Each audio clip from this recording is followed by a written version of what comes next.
Alors on enchaîne les essais BM après la S1000 XR. Je teste la GS 1250. J'avais déjà testé par le passé une RS 1200 et là je teste du coup l'évolution 1250. La largeur du moteur me laisse toujours très perplexe. Alors la selle est plutôt haute, moi je fais 1m80. Oh là, ça caote. Hop. Alors même constat que sur la S1000 XR, les repose-pieds sont pas très larges et j'ai l'impression d'avoir un bout de semelle qui dans le vide. Donc la moto à 60 km, donc on va rouler tout tranquille. On va pas faire de rupteur. Tiens, je suis sur un bicylindre et qui ne vibre pas à bas régime. Alors, donc, une 1250 GS. C'était pas dans ma shortlist en fait. Mais il me l'a tellement bien vendu en concession que j'avais envie de tester.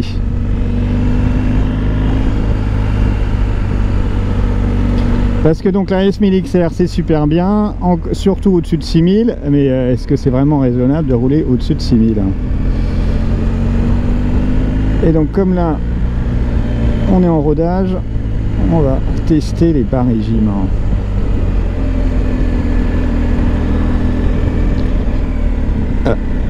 Alors il y a un petit à-coup à la coupure des gaz, on sent que le moteur est gros quand même.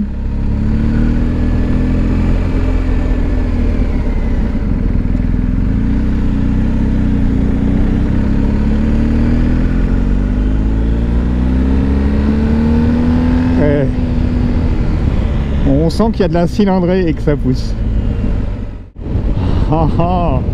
Eh bien je découvre un bicylindre qui pourrait tout à fait me convenir vraisemblablement sur le premier kilomètre.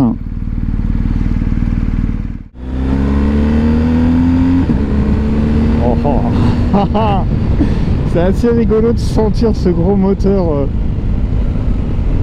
pousser un peu en mode force tranquille. Bon, à 3ème, à 30, c'est pas...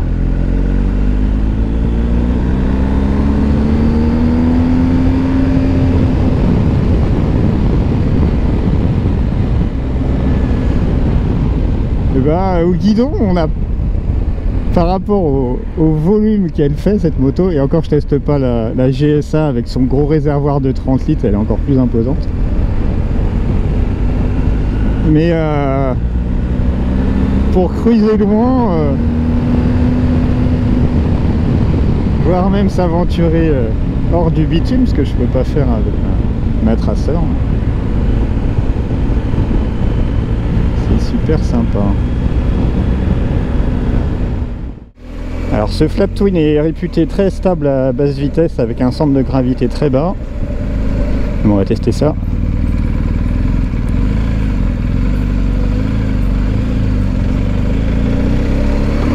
Oui, et évoluer à basse vitesse a l'air... Et bizarrement, peut-être...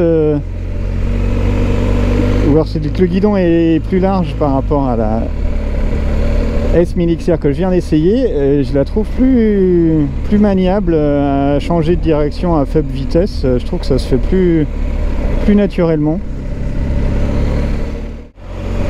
Et donc je suis sur une selle rallye qui est pas donc qui est en option, qui doit sûrement dégrader un petit peu le confort parce que les selles d'origine sont vraiment super moelleuses, mais c'est déjà correct. Il faut dire que venant de ma traceur neuf et sortant de l'essai de la S1000 XR, je suis pas très exigeant sur ce domaine. Et ben à 30 en secondes, je la trouve plus agréable que le 4 cylindres de la V4 Multistrada. Comme quoi, il n'y a pas que le nombre de cylindres qui compte, il y a aussi l'architecture de tout ça.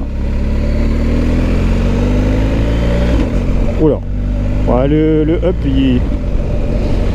Le shift à bas régime est pas très agréable. Ça secoue un peu quand même. Hop.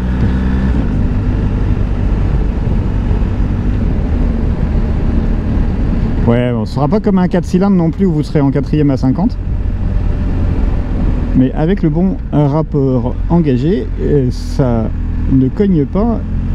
Et ça, tous les bicylindres ne peuvent pas en dire autant. Oh, c'est agile à basse vitesse. Allez. Et c'est en rodage. On va pas taper le rouge.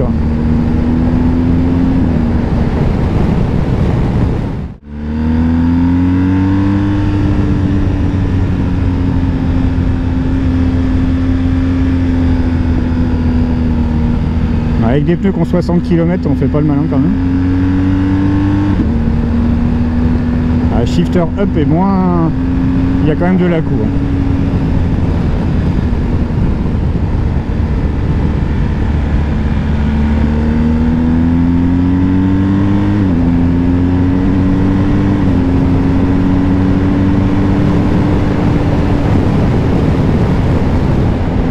Force tranquille, mais ça pousse. Bon, ça vous amènera moins à monter dans les tours et les envolées qu'on peut avoir sur une S1000 XR ou une Multistrada V4S, mais c'est quand même très agréable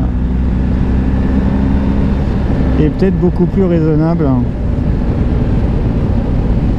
Très sympa. Donc le réglage de la bulle avec une molette est quand même moins pratique que ce qu'on a sur une Multistrada V4S, qui est vraiment le système le plus simple à utiliser que j'ai jamais testé. Moi qui aime bien changer de hauteur de bulle quand je repasse sur la 4 voies et quand j'en sors, bah là la petite molette ça va être un peu casse-pied. Ce tableau de bord quand même magnifique. Et le Komodo à roulette.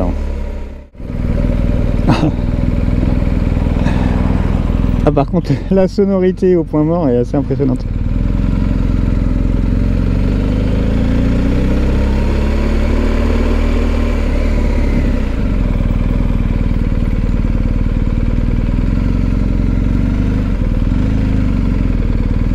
Effectivement, c'est super stable. On sent aucun déséquilibre à 3 à l'heure. Et on peut faire le lent sur une GS. Alors je tape quoi quand j'avance? Je comprends pas. Quand je pose le pied à terre, je dois toucher le repose-pied. Et donc comparé aussi à la Tiger 1200 GT Pro que j'ai pu essayer il y a 2 semaines, et bien le 3 cylindres Triumph me semblait cogner plus à bas régime que ce bicylindre. Mais le shifter était peut-être plus agréable.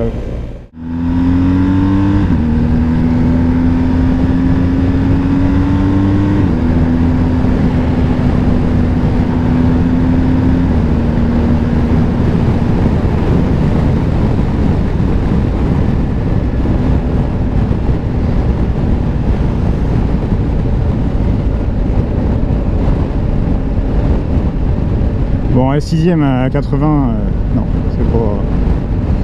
Mais c'est pas très grave. Tant qu'on trouve quand même une vitesse où vraiment ça vibre pas, ça cligne pas et que c'est agréable. La 6ème sera à réserver sur les grands trajets. Au niveau confort et position de conduite, bah bien évidemment, on est assis très droit, les bras bien écartés, les jambes pas trop repliées. Les tibias bien protégés par les énormes cylindres qui dépassent de chaque côté. Et on peut cruiser tranquille. Et il faut rétrograder. Alors on va tester si on peut. Donc je me suis oublié, j'étais en 6ème à 70. Je veux réaccélérer mais ça tourne un peu. Ouais. Ça.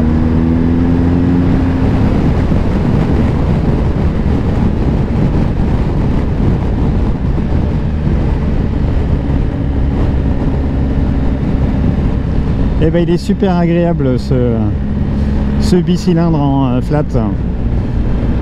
Donc je serai plus précis dans mes prochaines vidéos. Quand je dirai j'aime pas les bicylindres, ça cogne trop à bas régime, je dirais je n'aime pas les bicylindres en V. Et le flat BM, lui, le 1250 est vraiment exempt de vibrations à bas régime. Il est très agréable à rouler sur le couple. Parce que les bicylindres qui ont beaucoup de couple à bas régime, mais que ça cogne tellement que moi je trouve ça inutilisable, je vois pas trop l'intérêt. Et là, cardan, plus de chaîne pour rouler sous la pluie. Puis la GS, c'est la moto des vieux pour mes 45 ans. Ouais. Ah. Bon, mais les jolis compteurs, c'est quand même drôlement agréable. Qu'est-ce que c'est triste sur ma Tracer 9 GT par rapport à ce qui se fait actuellement. Oh, oh. Oui, alors à basse vitesse, c'est vraiment super stable. Je suis impressionné.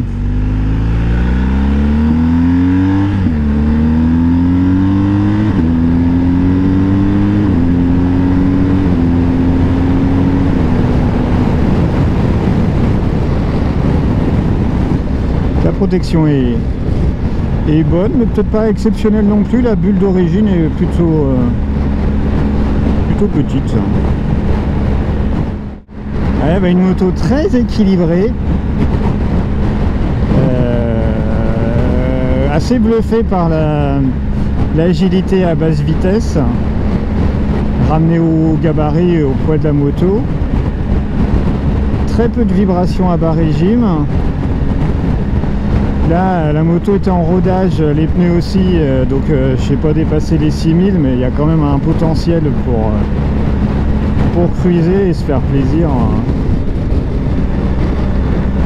Et profiter plus du confort et de l'agrément, et profiter vraiment du voyage, plus que aller pousser un moteur à 9-10 000 tours sur des accélérations démoniaques qu'on peut retrouver sur certains autres modèles.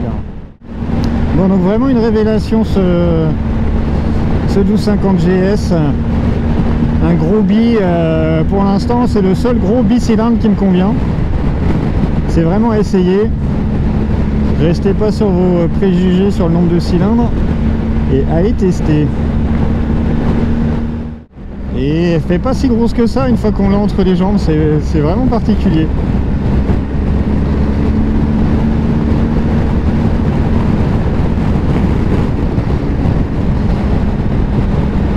Et la 6ème sur voie express et autoroute, c'est royal, pas forcément adapté au réseau secondaire, mais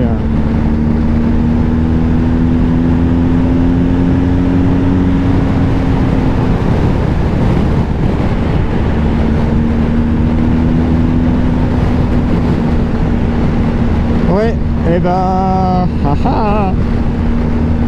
une option de plus, ça va pas m'aider à l'heure du choix. Donc très bon confort, peut-être envisager une bulle haute pour ceux qui font beaucoup d'autoroute et les grands gabarits. Moi je fais 1m80 et la protection est pas exceptionnelle. Je pense qu'une Honda NT 1100 ou une Multistrada font mieux, et pour la bulle, même la bulle de ma Tracer 9 me convient presque tout autant. Et avec ça, on roule sur le couple à bas régime, on cruise tranquille, on s'énerve pas à chercher les plus de 6000 tours. C'est peut-être beaucoup plus cohérent et raisonnable de nos jours.